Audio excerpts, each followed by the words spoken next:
As the title suggests, over the next hour or so, we'll be tapping into our years of experience in this important area to provide you with information, not just about what we think you need to know, but also what we consider is important to share with you. We share common objectives to protect learners and young people and give confidence to the public, parents, guardians in the work we do. We hope this session will provide some really useful information and insight to help you to do that and further strengthen our professional relationship. So just to introduce those of us here today, I'm David Brown, Director of Regulation. I've been in post since September 2023. Prior to that, I was the head of fitness to practice for nearly 3 years. And before joining the EWC, I was a senior official with a teaching union for 13 years. And in total, I've worked in education for more than 30 years. I'll quickly hand you over to my colleagues to introduce themselves.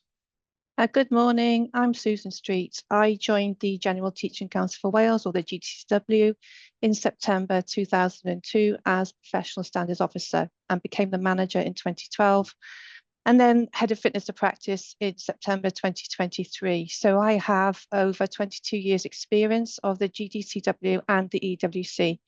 I'm also a qualified teacher and I previously worked in law enforcement at Heathrow. Good morning, I'm Rachel Rees. So I joined the GTCW back in February 2007 as an executive officer in the professional standards team. I then moved across between 2018 and 2023 into other teams within the council to gain some further experience, and then returned as fitness to practice manager back in October 2023. So I've been with the EWC or GTCW for 18 years, and prior to joining the GTCW, I worked for the Crown Prosecution Service. So we've changed a lot as a regulator since 2000, where only school teachers were registered. Today we regulate 13 different categories of education practitioners in Wales, meaning over 91,000 individuals are registered. Our register is the biggest public register of any profession in Wales and the most wide-ranging register of education professionals in the world. A final reminder before we start, whilst we work through the presentation, we'd ask you to carefully consider any questions that you may want to ask, and you're welcome to put those forward in the chat for discussion later. So on to the agenda for today. We'll be talking to you about a number of different elements of professional regulation in Wales, borne out by years of experience and exposure to casework, legal advice, reoccurring evidential issues, and legal challenges, all of which have left us in a position of knowing what can support and help us both. Our main presentation will be about 45 minutes, and we will finish with a Q&A session. So we spoke in our introduction about our common objectives. Employers and EWC are different in terms of remit, jurisdiction and function, but we do have some shared objectives. Essentially, to protect learners, protect the public, parents and guardians, ensure only those suitable are employed and registered, and where they may not be, take action if necessary, and to uphold the reputation of the education professions in Wales. Our view is that the public, parents and guardians gain reassurance when they can see our organisations working together to achieve these objectives.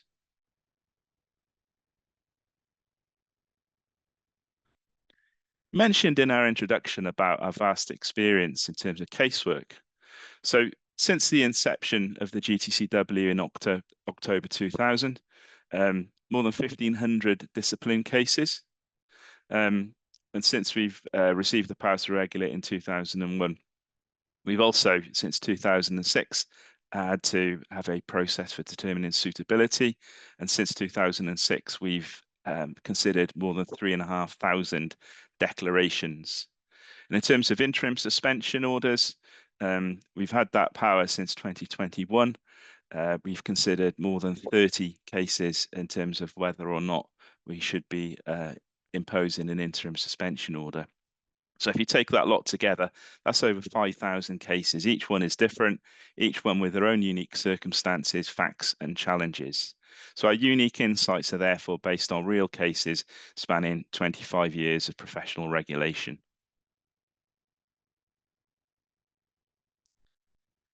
Fitness to practice covers not just cases involving those practitioners currently EWC registered, but also those applying to register and those EWC registered who fall under our interim suspension order consideration criteria. For information, we're also the appeals body for those school teachers who fail their statutory induction and wish to appeal against the decision.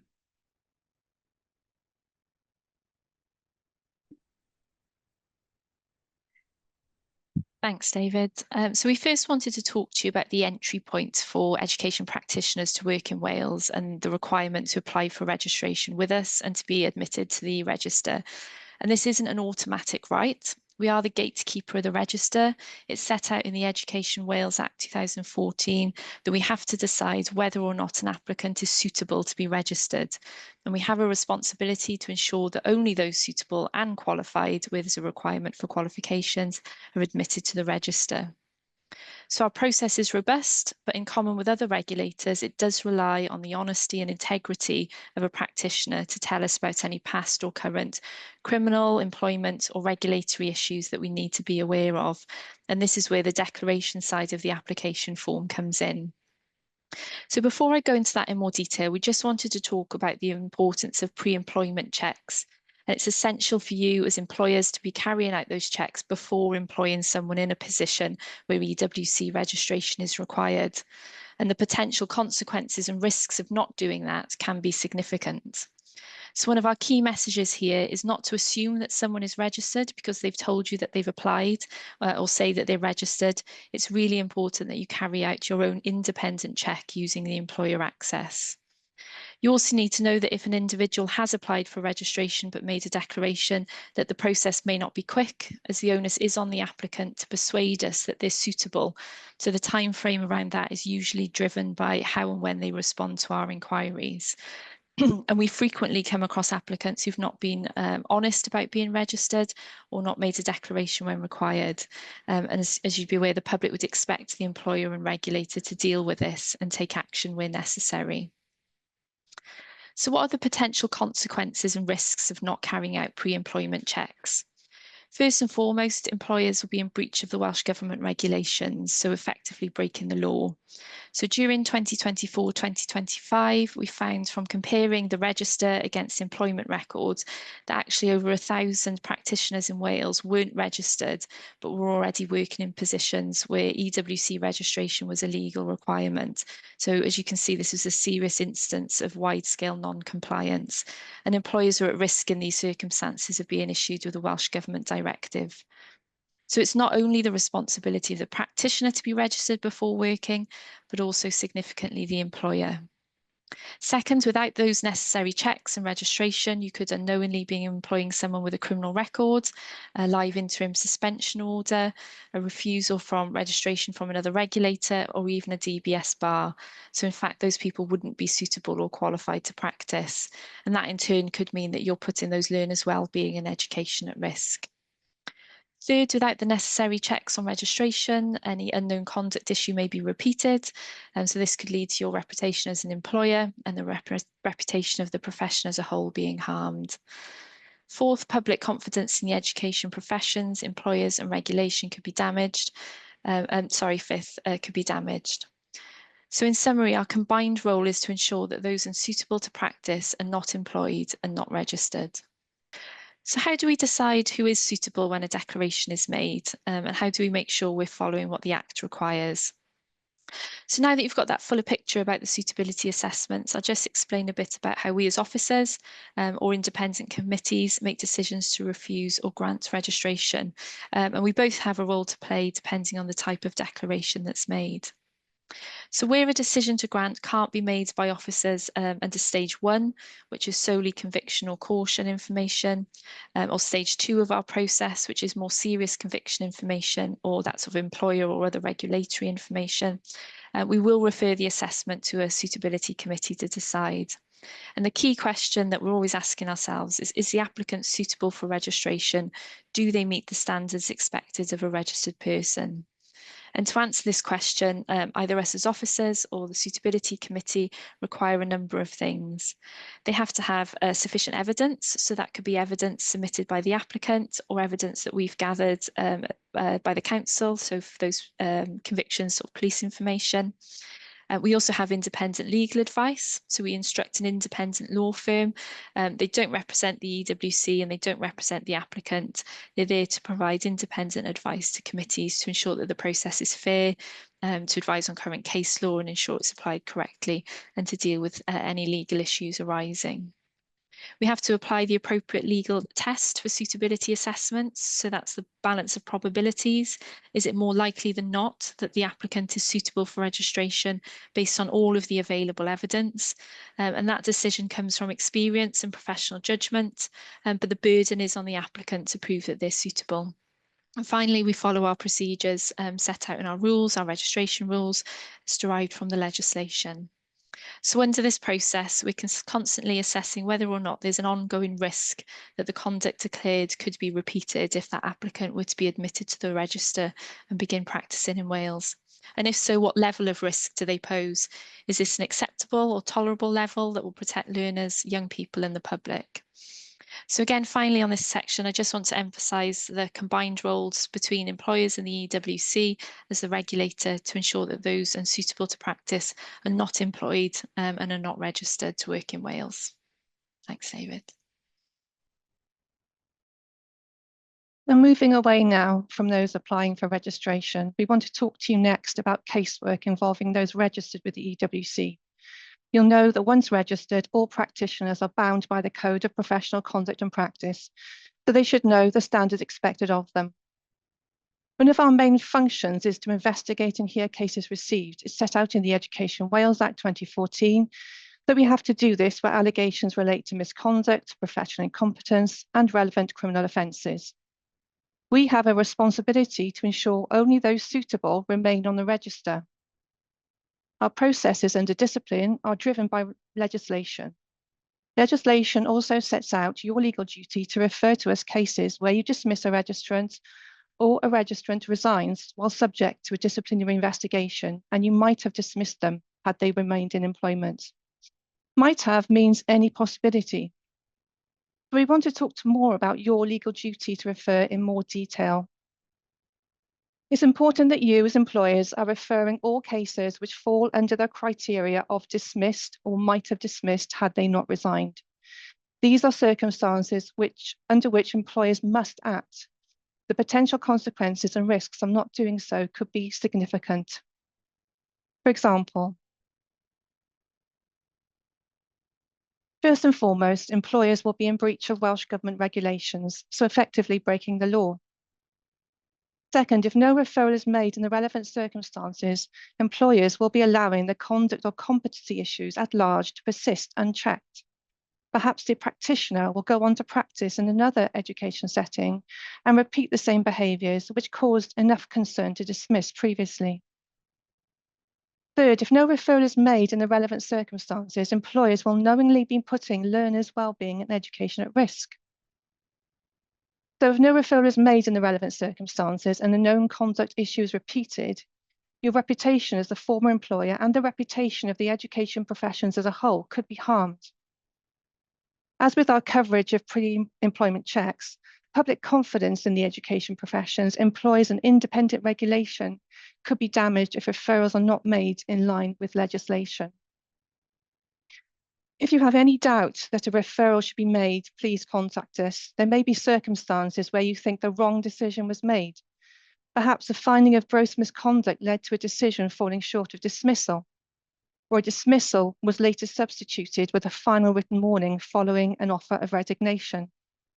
Or perhaps a settlement agreement was reached, which would otherwise have resulted in dismissal. Our message is that we still want to know. We can still investigate. The legal duty to refer relates to circumstances where the employer must refer. It doesn't mean no other case can or should be referred.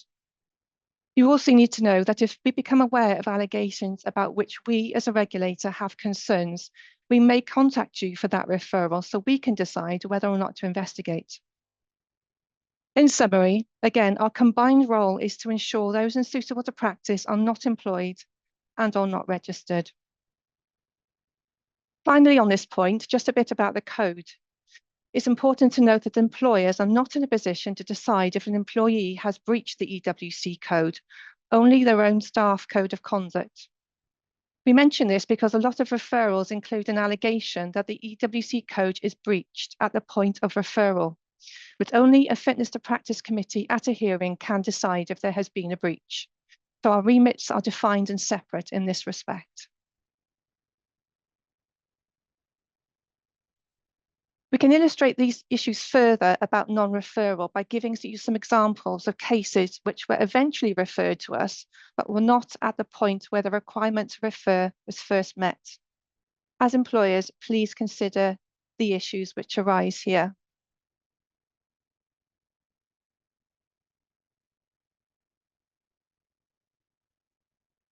So before we move into the next part of our presentation, and because we will be talking to you mainly about disciplinary casework, we wanted to show you a summary of what the disciplinary process looks like and what decisions can be made. We won't focus on how decisions are made at this point. We will come to that later, but we will mention the disciplinary orders available to a fitness to practice committee at a hearing. This means allegations have been referred by an investigating committee, and a fitness to practice committee now has to make a number of decisions which might result in a disciplinary order. So I'm just referring to the boxes at the bottom of this slide here. So first, a reprimand. This is the lowest sanction. If imposed, it's recorded in the register for 2 years. This won't prevent a registrant from continuing to practice. Conditional registration order. This includes conditions which must be met in order to remain registered, either within a specified time frame or without a limit of time. Suspension order. This suspends a practitioner from the register for a time period of up to 2 years. The duration is decided by the committee, depending on its findings. Conditions can be applied to this order to be met within the time frame of the order. And a prohibition order. This is the most serious sanction. It removes the practitioner from the register indefinitely, making them ineligible to practice. A committee imposing this order must specify a time period after which the practitioner can apply to have their eligibility to register restored. This means another committee in another hearing will decide if the practitioner can show they are suitable to return to the register. We hope this summary will help set the background of the main part of the presentation, which now follows. So now we come on to the focus of our presentation and information we ask you to take particular note of. We think this is highly relevant to strengthening our professional links and aligning our common objectives. The common objectives you see here are as a result of years of exposure to casework and its challenges we spoke of earlier. This list summarises the way we conclude that case prospects are strengthened and hindered in almost equal measure. We can explain how case prospects can be strengthened as soon as an allegation is reported locally.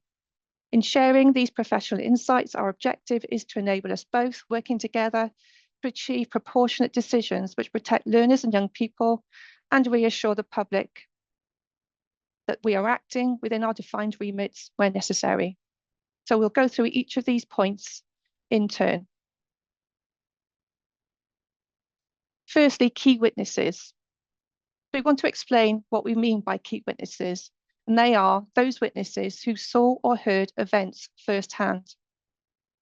Key witnesses play a crucial role in helping a fitness to practice committee establish the facts. In case law, committees cannot rely or know about employer findings, so ideally need to be able to scrutinise witness evidence. Key witnesses who appear in person to give evidence can be questioned and cross-examined, hold greater weight evidentially than any evidence on paper. By evidential weight, we mean evidence which is closest to the event, so the believability or persuasiveness of it. For example, a witness who saw and heard an event, recorded it soon after, gives evidence in person and is cross-examined, will hold the greatest evidential weight in these proceedings. So to enable attendance of those key witnesses and to strengthen case prospects, we offer these pointers. You should warn key witnesses that their part in the investigation may not end once your disciplinary decision is made. Highly likely, we will want to at least speak to them if your referrals end up in a fitness to practice committee hearing. We have had cases where key witnesses have refused to take part again, as they were told their involvement would end with the employer process, meaning the registrant has been sanctioned with more leniency, perhaps, by the EWC. Engagement. Where key witnesses do not engage with us, it means there is a real risk that facts will not be proved. So please share up-to-date contact details at an early stage and flag any contact problems or reticence to being involved. We have had, excuse me, we have had many cases where key witnesses have refused to take part again, become hostile, or we cannot locate them. The latter is particularly relevant to learners. We ask you to fully engage with our attempt to contact witnesses who may not want to be contacted again or can't be traced, as this can seriously affect a case's prospects. We have powers to summons witnesses, but aim to avoid using those powers. Credibility. Some key witnesses will make better impression than others, and therefore their evidence may be preferred. That's a fact. We've had many cases where key witnesses have backed down from their original evidence, changed their evidence, or made it known they have issues being questioned or appearing at all. This will affect a case's prospects, as a committee may find their evidence unreliable. Vulnerable witnesses and anonymisation. Key witnesses who are vulnerable can be afforded special measures to assist them in giving their best evidence. We have managed to engage many vulnerable witnesses with offers of support to enable them to give evidence, particularly when they are key to a case. But some have refused, affecting a case's prospects. We ask you to flag at an early stage if you're aware a key witness has any vulnerability which might affect their ability or willingness to give evidence in public proceedings. Moving on to anonymisation, it's important that you know that this is a high bar in legal regulatory proceedings. So unless, for exceptional reasons, for example, children, highly vulnerable witnesses, those at risk of jigsaw identification or other specific protection issues, witnesses will be named. So it's important that you and they know this. We can illustrate this further with a real case example. The key witness in a case, colleague A, had been a key witness in the employer process and employment tribunal, and was told their involvement would end there. Despite repeated attempts to re-engage them, they would not attend and provide witness evidence again due to their experience.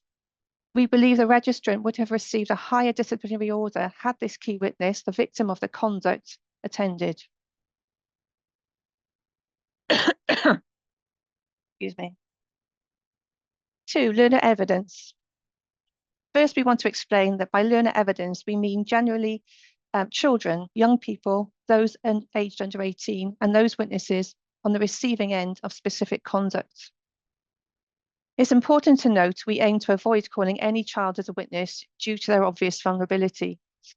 So the written evidence provided by learners and young people, as obtained by the employer, plays a crucial role in particular proving any form of safeguarding allegation. This kind of evidence is likely to be heavily relied on in the absence of the child, young person, or young adult. However, written evidence may cause evidential problems and can be challenged as unreliable or deemed hearsay, which carries a lower evidential weight in regulatory proceedings. By hearsay evidence, we mean second or third-hand witness evidence in any form, not first. To ensure this evidence is accepted and given weight by the committee, accept that the employer's approach to gathering this evidence is likely to be scrutinised by a fitness to practice committee. For example, whether or not contemporaneous witness statements were taken, that is, recorded at the time the events took place. And if they weren't, why were they not? Whether learners had an opportunity to discuss what they heard or saw with others before being interviewed.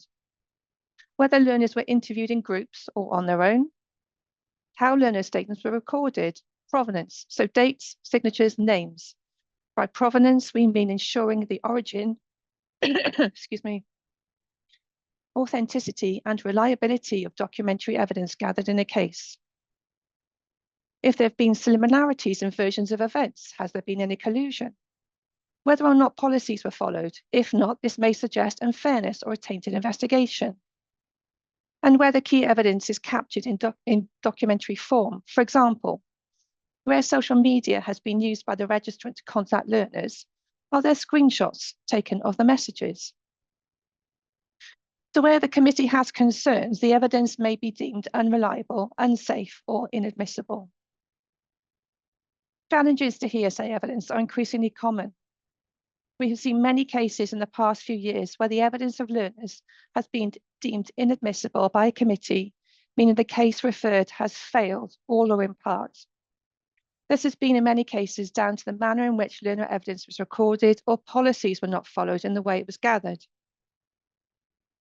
As employers, you need to ensure you are following policies, showing independence in gathering evidence, and taking great care that evidence is recorded fully, challenging inconsistencies or similarities so committees do not question evidence admissibility. We can illustrate this further with a real case example. A registrant was accused of throwing an object at a learner during teaching time, causing injury. The learner could not be located, so could not be called to give evidence. Their written evidence, which lacked detail, was therefore treated with caution by the committee and as hearsay, as it could not be tested by cross-examination. There were no other witnesses. The employer's investigation was also found to be deficient, as not all relevant factors were taken into account. The committee found there was insufficient evidence to show the conduct was deliberate and targeted at the learner. The facts were proved, but not deemed unacceptable professional conduct.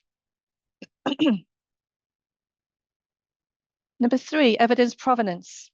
By provenance, we mean ensuring the origin, authenticity, and reliability of documentary evidence gathered in a case.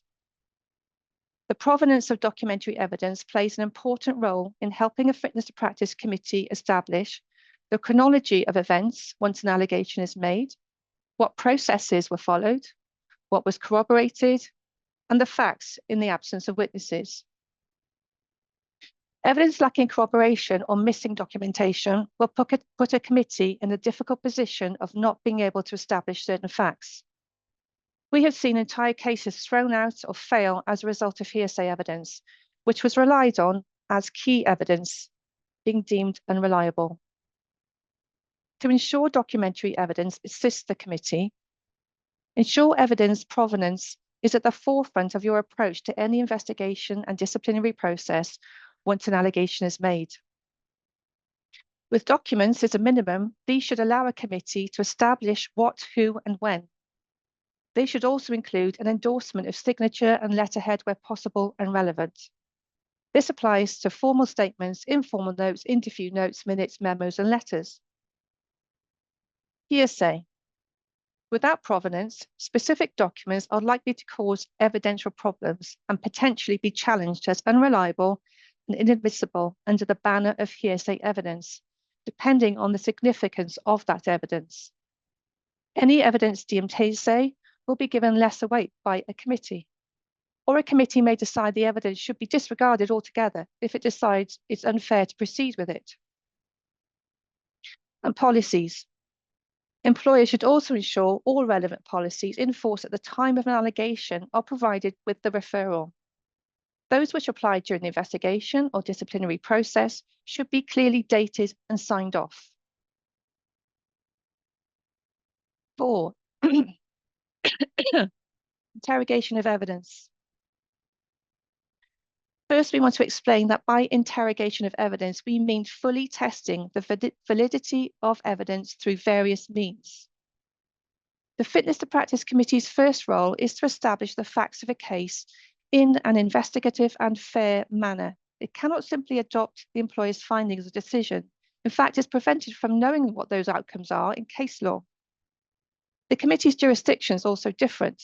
Not whether or not a practitioner is suitable to remain in employment, but whether or not a registrant is suitable to remain registered.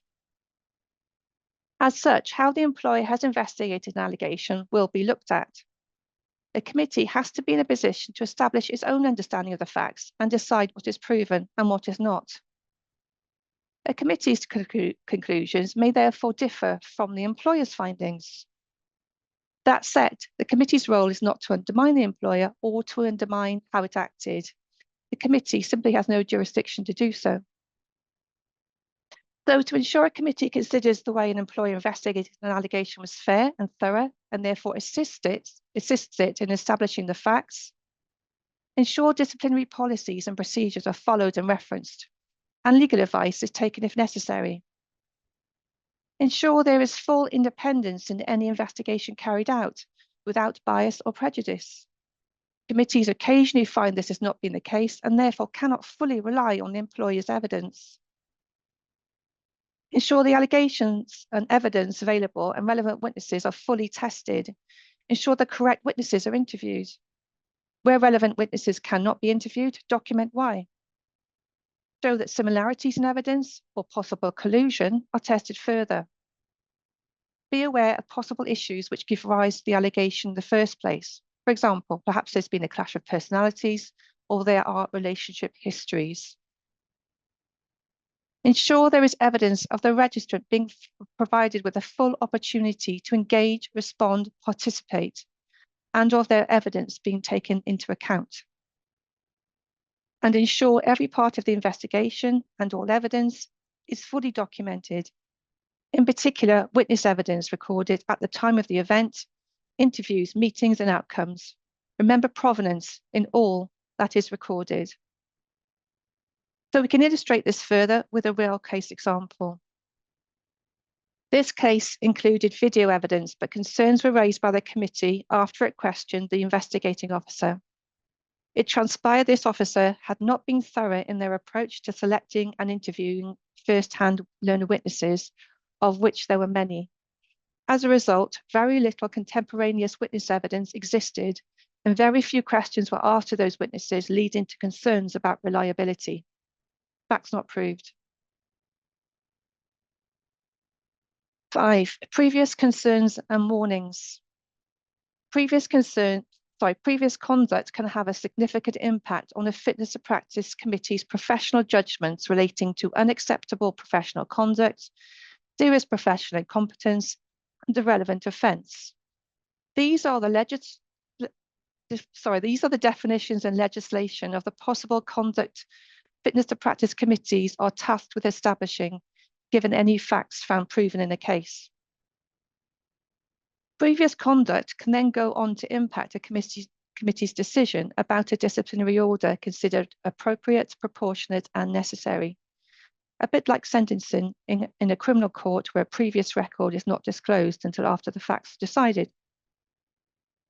So if a committee is made aware in evidence of a registrant not responding to previous warnings for similar conduct, it's likely to form a different view of what is necessary and proportionate, leading to a more serious outcome. So a full picture is therefore highly relevant. To ensure a committee is fully informed of historical warnings which should have mitigated future repeat conduct, ensure all evidence of any previous concerns, investigations, or warnings, informal and formal, for related conduct is provided when the referral is made. This includes anything pending at the time of referral. Particularly relevant is evidence of repeated conduct where warnings were still live. If you're in any doubt, please contact us. It is routine that we will contact you to query it in any event. And employers will not be in breach of their legal duty to refer by providing this information. As already covered, regulations refer only to when employers legally must refer. It does not prevent other evidence or outcomes being provided. And 6, thresholds. Employer, dismissal, and the EWC, unacceptable professional conduct, serious professional incompetence, and a relevant offence. This is about our responsibility to make different decisions in our respective remits. You need to be aware that fitness to practice committee findings may not align with employer findings. This is because both operate under different jurisdictions and perform different functions. Fitness to practice committees identify and address failings in practice impacted by conduct or competence issues raised by the employer. And those committees go on to decide if a registrant's eligibility to practice in Wales, meaning eligibility to be employed in their specific area of practice, should continue. In summary, Employers decide whether an allegation means an employee should be warned or removed from employment altogether for a breach of terms and conditions of employment or a staff code. This involves one employer. Dismissal from employment is the legal trigger for referral of a registrant to the EWC. The EWC decides whether allegations referred to it mean an EWC registrant should have their registration affected in some way or removed from the register altogether. This could remove their eligibility to practice in any education sector in Wales. It may also affect the future practice in England, Scotland, Northern Ireland, and the Republic of Ireland. Due to these different functions and case law, investigating committees and fitness to practice committees cannot simply agree or align with the findings and decisions the employer made. Committee decisions are independently made based on the evidence it receives and hears, and relate to future registration, not future employment. So gross misconduct does not have the same meaning as unacceptable professional conduct, for example. Different tests apply.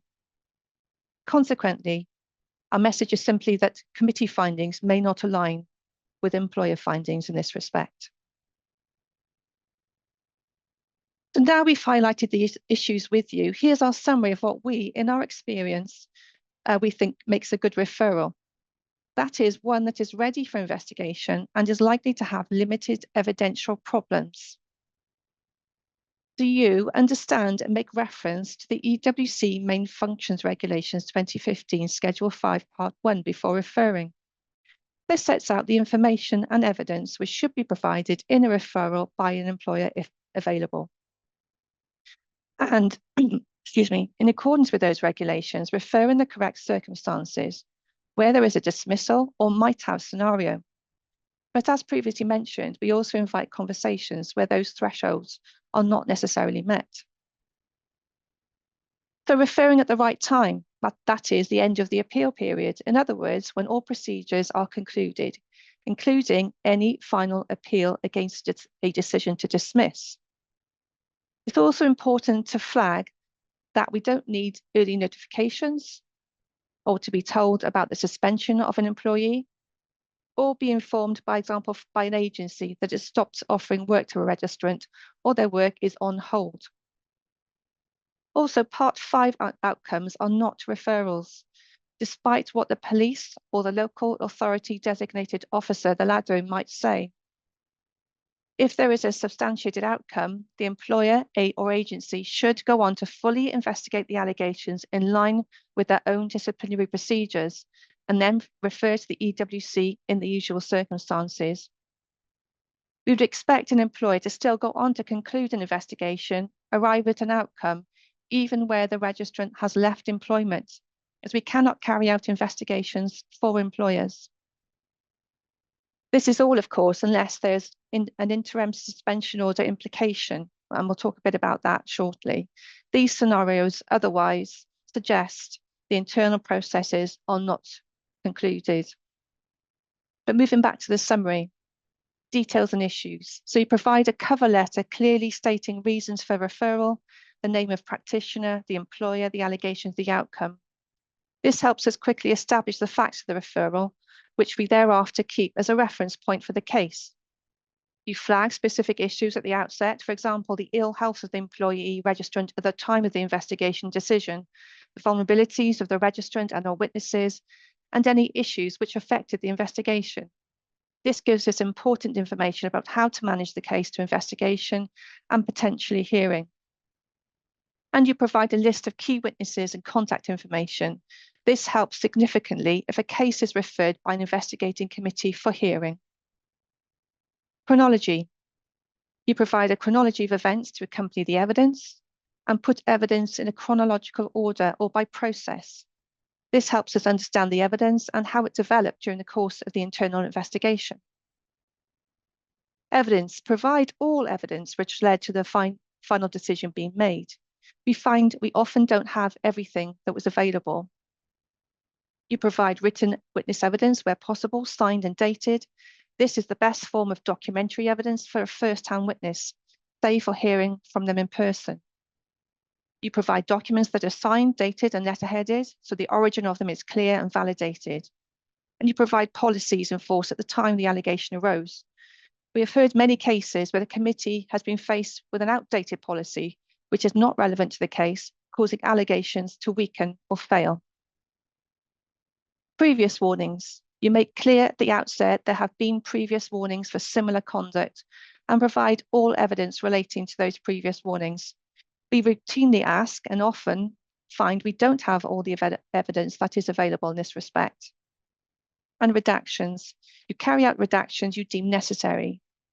However, those redactions will still need to allow a committee to make a decision it is being asked to make. For example, where pupil names are redacted in evidence, we will still need to know the names of those pupils in the form of an ID key, which would be helpful. When we say good referral, we also mean that from the time the allegation is made to the point of referral to us, the learning points we have shared with you today are adopted. And all referrals should be made via our website. We hope you found this useful information. So moving away from that focus, and we talked earlier about suitability for registration decisions and how they're made. So now we have taken you through some important fitness to practice casework issues.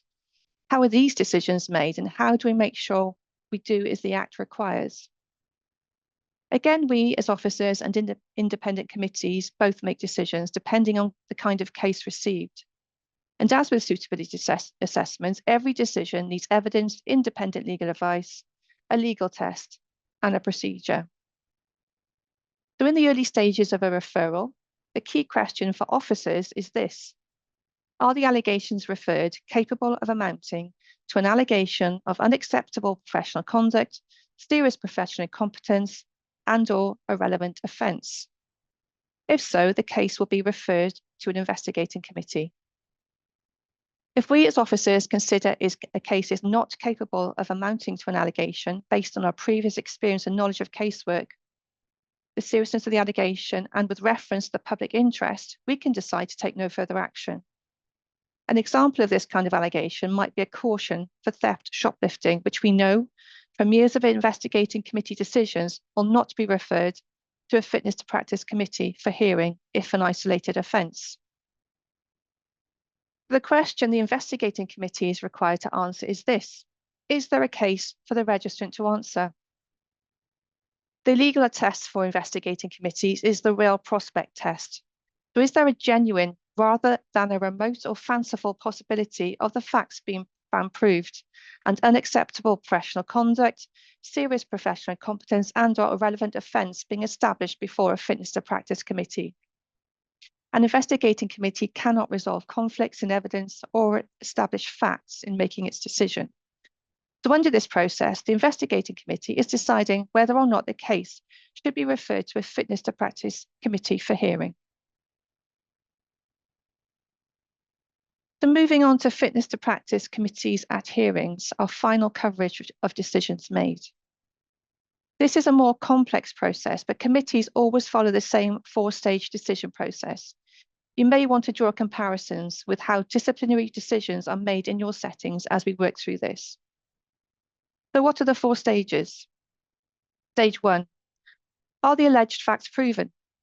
The alleged facts are those set out in the notice of proceedings, which we copy to you as employers. This is a balance of probabilities question based on all information available in writing and evidence provided by live witnesses. The burden on proving these facts is on the presenting officer, not on the registrant. In order to decide, a committee might need to resolve conflicts in the evidence. So, for example, decide which evidence is preferred, and this could be down to witness credibility or who is believed, and assess weight of evidence, so decide which evidence is closest to the event and therefore credible. Stage 2. If the alleged facts are proven, any or all, do they amount to unacceptable professional conduct, serious professional incompetence, and/or a relevant offence, whichever is alleged? This is a professional judgment for the committee, and the definitions of unacceptable professional conduct, serious professional incompetence, and a relevant offence are set out in legislation. Stage 3. If unacceptable professional conduct, serious professional incompetence, and a relevant offence is established, any or a combination of any, what mitigation is there? This can be evidence of previous history, good character, good professional conduct, or the registrant might explain to a committee that at the time of the conduct found proven, they were suffering from some form of ill health or personal circumstance which impacted their behaviour. This is all relevant to any order a committee might decide is necessary and proportionate to impose or not to impose an order at all on an exceptional basis.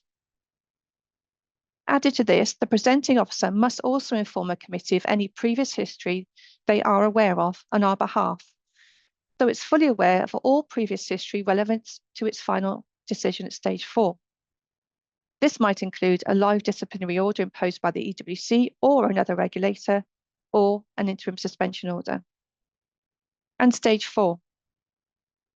Finally, what disciplinary order, if any, should be imposed to protect learners and the public? The indicative sanctions guidance is the focal point for the committee at this final stage. This guidance sets out what order might be appropriate given the facts found proven, and what the registrant has said in reply, if anything.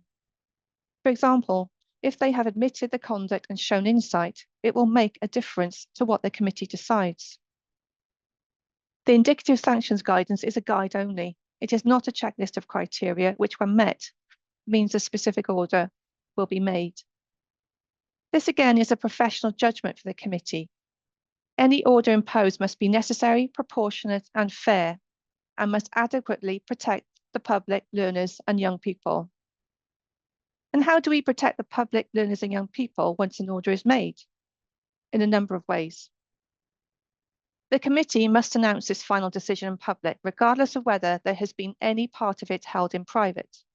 Where any disclosure of the details of a case could be detrimental to a group or individual protected by privacy, the decision announced may be very high level. For example, facts were proven and an order was imposed. What can't be protected is the name of the registrant involved, or the public, learners and young people cannot be protected by the decision.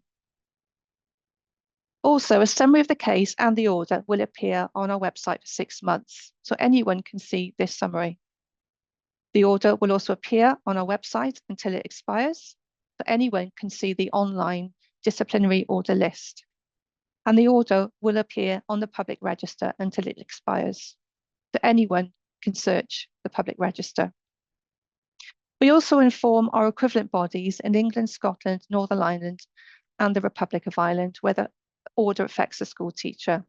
This is because no other equivalent body registers any other category at the moment, but orders made in Wales apply across the United Kingdom. So we want to emphasise there is a public element to this process and the outcome. You'll know there is a presumption that hearings are held in public.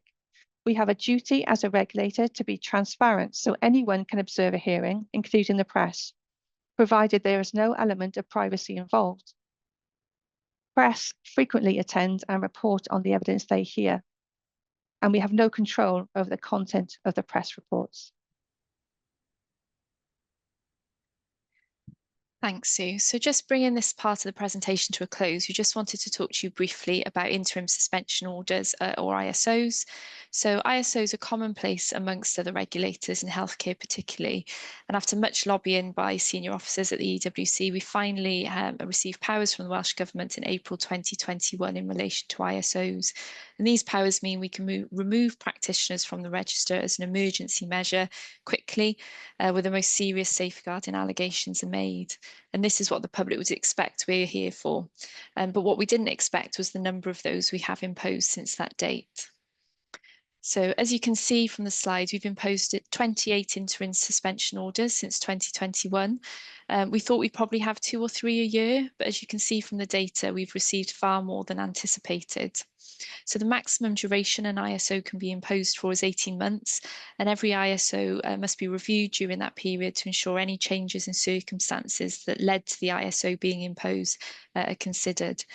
Obviously, an ISO is a punitive measure, so each one is carefully monitored to ensure they remain necessary and proportionate. Most matters are disclosed to us by the police, as we're told about arrests involving those registered with us. And when we say arrests, we mean specifically for serious sexual misconduct, causing serious physical, emotional, mental harm, or serious criminal investigations of a safeguarding concern. And just to give you some examples, if we move on to the next slide. So as you can see from these examples, to allow these practitioners to stay on the register while the police are investigating concerns like these would pose far too great a risk to the public, to learners and to young people. And also there would be that issue of public perception. So we must act in these cases, even where these registrants are on remand. The facts don't need to be proved at this stage. This is a risk assessment process. Most of these cases will end up in the press when the practitioners later appear in court, so they are very public matters, and the ISOs will appear on the public register until they're removed or revoked. So as officers, we assess the risk when we receive these disclosures from the police and make a recommendation to a committee to impose an ISO. A committee doesn't have to agree with our recommendation. They make the decision as to whether that ISO should be imposed. You as employers in these kinds of cases, which generally involve bail conditions, which prevent the registrants having contact with people under the age of 18, are also likely to suspend. Again, that's an emergency measure, but one that only affects their current employment. So our role is to look at removing the eligibility to practice anywhere in Wales in that category of registration. So it's just some final points to draw your attention to in relation to ISOs. Generally, we do need a police disclosure to recommend that an ISO is imposed. However, we have found that the police don't always tell us when individuals are arrested for offences such as these. It may depend on what the registrant has told the police their occupation is. So if you do become aware of arrests for any circumstances such as these, please do let us know. We can make contact with the police forces then to get the relevant information that we need from them to take it forward. If an individual is subsequently found not guilty at court, or if the police decide to take no further action, we do still need to assess the ongoing risk to see whether the ISO should continue. So we may be getting in touch with you as employers then for information or evidence relating to any internal investigations that may be ongoing. We will notify the employer when an ISO is imposed, so it's really important that the correct employment information is on the register, and similarly we'll notify you for any ISOs that are revoked. You'll also be able to see when you're doing those pre-employment checks we talked about earlier whether an individual is subject of an ISO. So again, really important that you are doing those checks before employing anybody. Thanks, David. So that concludes our presentation for today. So we hope you found the information that we've shared will prove not only useful, but bolster our professional links with each other and also our sort of shared objectives. So we've got a little bit of time just for some questions, although not a lot. But so I've got a question for you, Rachel, if that's okay to start with. And the question's come from Jenny, and it's a question: if registration has been refused, can applicants apply to be registered in another category before 12 months is up? Yes, so they can't apply for registration in the category that's been refused for 12 months, but they are able to apply in another category. Obviously, they would need to go through the same process, the same sort of level of scrutiny as they did previously. But the legislation, the rules would only apply the refusal to the category they were refused for. So although they can apply, obviously the committee would, or officers would need to consider that information again and see if that was relevant to the new category that they were applying for. Thanks, Rachel. And then Sue, a question for you from Julian. Do you have any resources available which can be shared with witnesses as part of our investigating, which makes them aware of what could be expected of them should an investigation progress to an EWC hearing? Thank you. We do have leaflets available, which at the moment relate to an appearance at a fitness to practice committee hearing. I don't know whether that information would be useful to employers to share. We can certainly make that available if that's of interest, but we do have leaflets in place once a case is referred to hearing that we can share and are shared with witnesses, if that helps. Thanks, Sue. And I'll come back to you with just another question. Sian has asked, is there a template for what a good referral looks like? Well, in the when you make a referral online, you do need to complete a form which is comprehensive and does cover most points that we've covered here today. So you should find that process is easy to follow once you're asked questions in that way. We may consider expanding that given what we've done today, because it has allowed us to review our process.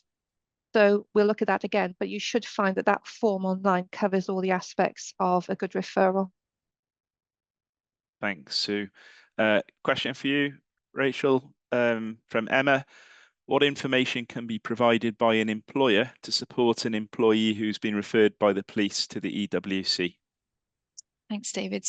We have actually developed some new guidance recently, or supporting information recently for registrants going through our fitness to practice processes, to provide some signposts into sort of supporting agencies externally that might be able to support. So again, I'm not sure whether that's something we've shared with employers, perhaps something that we can circulate, as well as those leaflets around witness support. But we'd also sort of encourage anyone to get in touch with us as well if anyone does have any concerns, any registrants. The way that we deal particularly with police referrals can vary quite greatly depending on the nature of the caution or conviction or information. So perhaps just getting in touch with us to talk through those processes, we might be able to give some guidance about how we'll be dealing with it, and what the matter sort of might look like. Or similarly, if the employer wants to get in touch with us to discuss that, because particularly with police referrals, they can vary quite greatly. But said, we do have now that supporting information for registrants. As you know, we appreciate it's a really stressful process to go through, regardless, you know, of what's gone on. So anything we can do to support registrants going through those processes, you know, we do where we can. Thanks, Rachel. And then final question that I have, I'll ask you, Sue, which is from JP. The question was asked in Welsh. You mentioned the code earlier. I think you've had a public consultation. What changes are being made, and when will the new version be issued? Thank you. Yes, we did have a review earlier on in the year, and the amends were put to public consultation from February to March this year. The current draft is going to committee this week and then on to council, but essentially the main change or the main proposal is to introduce a new principle for leaders and those in management responsibility positions. And we've also made some other minor changes, some reflecting the casework we see frequently. So we're trying to bolster some of those expectations, and some other less significant changes. But once the code is passed through council later on in the year, the new version should be published in September 2025. Thanks. Thanks, Sue. So essentially then, I think we've answered all the questions that we put in. So thank you very much. So just before we close, there are a number of other resources and services that we offer, and you can get information about those via our websites. Obviously, we provide staff training around fitness to practice matters such as the code, and also training around social media advice and things like that. But as I say, if you look on our website, you can see many of the additional things that we offer. So thank you very much for joining and engaging with us today. If you have anything else that you'd like to discuss, you know, please do get in contact with us. We're more than happy to have conversations with you. Have a good day. Diolch yn fawr i chi gyd.